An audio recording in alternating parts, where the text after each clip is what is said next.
Donc Quentin Delorme, polyculteur éleveur. Ça va faire 2 ans que je suis installé. Dès mon installation, j'ai converti la ferme en agriculture biologique. On est à combien? 500 mètres de haies à peu près.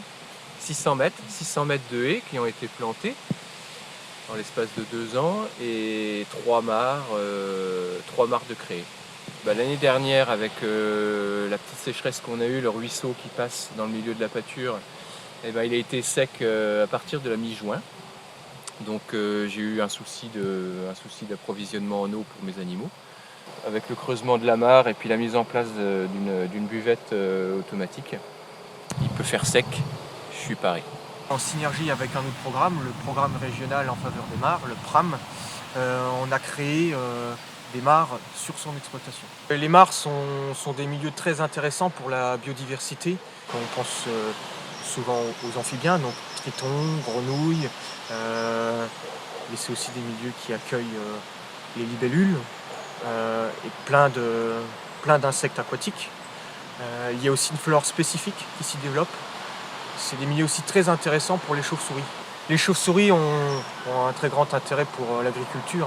Une petite pipistrelle commune, qui est une espèce très fréquente, peut consommer 1000 à 2000 insectes par nuit. Donc c'est autant de moustiques et insectes néfastes en moins.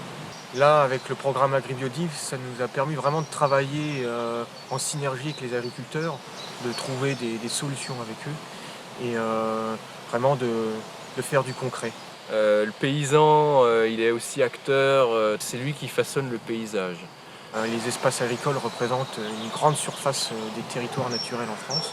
Donc travailler avec eux, c'est faire du concret et c'est essentiel. Quand on parle de biodiversité, la logique veut que les deux soient liés. Moi, je le vois aussi comme une démarche sociétale. Aujourd'hui, on entend beaucoup trop de critiques. Oui, les agriculteurs, ils détruisent le paysage, ils polluent la flotte. On a une conduite à se racheter, je pense.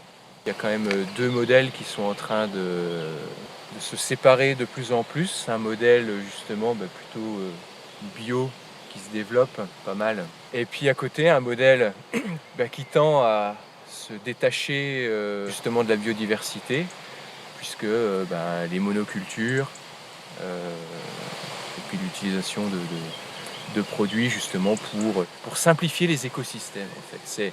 À mon avis, ça c'est des systèmes dans les périodes de crise qui sont amenés à être beaucoup plus fragiles.